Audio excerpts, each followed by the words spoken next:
Okay, Triad, good guys with us, and it seemed like there was a lot of trepidation about the outcome of this meeting. What would happen if they said, if the county, Napa County said no? Well, it would definitely stunt our growth, so to speak. In what way?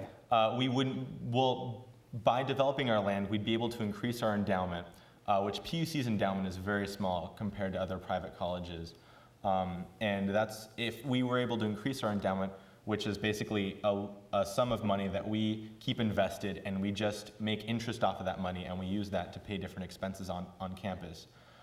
If we had a larger endowment, we could, decrease tuition, have more financial aid for students, also be able to pay the professors more. But if this urban bubble, if we're not allowed to develop this land, it would definitely take us a lot longer to increase this endowment.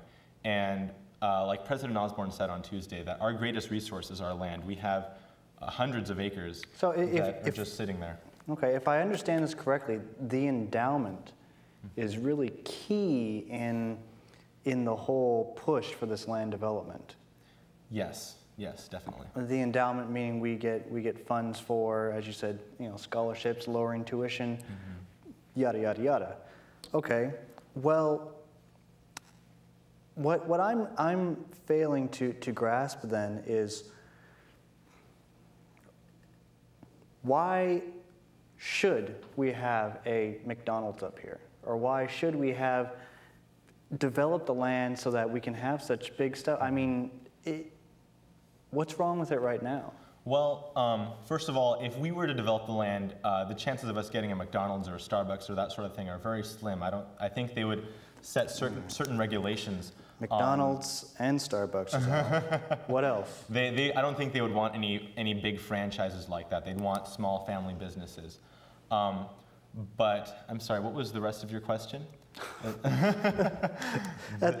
That's okay. I was just really trying to figure out why, if we increase the amount of businesses that come up here, that's really going to hamper our traffic up here. Yes. Is there something being done about that? Well, yeah, that is one of the issues that Save Rural Angwin discusses. We still haven't figured out exactly how arrangements would be made, but definitely we would have to do something about the traffic. Yeah, that would be one of our issues. All right.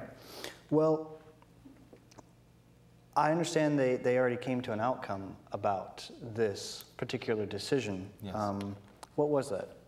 Well, yesterday's outcome was basically there are 5 board supervisors, and before this meeting had happened, there were 2 that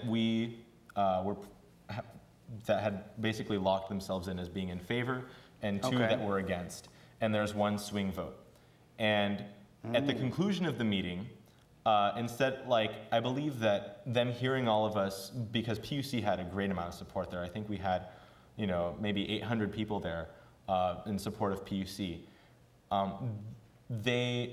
It concluded that they need to redefine the urban bubble, and this is really the Board of Supervisors that's going to have to go through all the work of really fine-tuning this, because it's been sitting there for decades and they haven't worried about it until now, when actually Angwin wants to make use of this land. So what if you can tell me, what does define an urban bubble?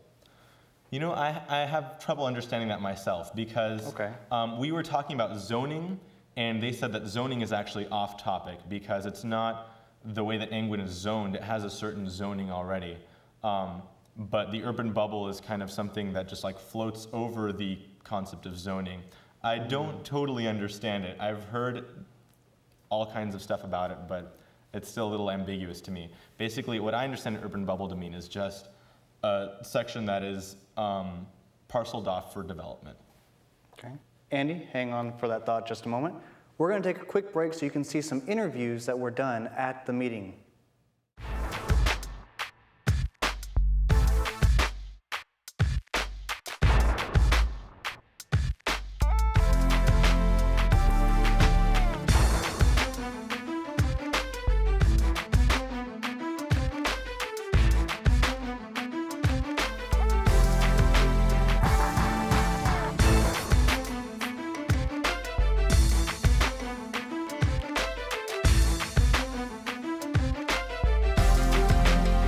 felt the large turnout from PUC faculty, staff, and supporters, I think really made a difference among the representatives here and was well spoken for on behalf of PUC and PUR.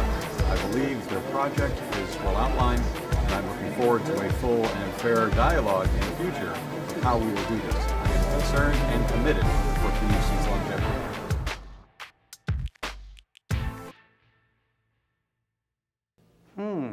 I couldn't have said it better myself.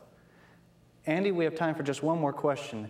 Tell me about the impact. You mentioned it briefly, but I'd like you to go in a little bit more detail about having so many PUC-ites, so to speak, show up. Well, first of all, we loaded buses that morning at 7:30 a.m., which is very early for most, if not all, college students. There's a 7:30 a.m.? Yeah, and they opened the cafeteria half an hour early at 7 o'clock so that we could have breakfast before we went. And when I went to have breakfast in the cafeteria that morning, it was incredible seeing, 60 people or so in there, when usually it's empty at 7:30 in the morning. But being there at the actual place and just full of students, President Osborne at one point in his speech asked all of those in support to stand up, and it just seemed like the whole building rose in support of the urban bubble. And it was full of students. I saw students everywhere, and they were very respectful. I remember that the Board of one of the chairman of the Board of Supervisors said to refrain from clapping and that sort of thing. And so PUC students, instead of clapping, they did spirit fingers, and they were they were enthusiastic yet respectful, and it was nice to have them there. And some students went up to speak as well. Well, Andy, thank you for coming on to the show.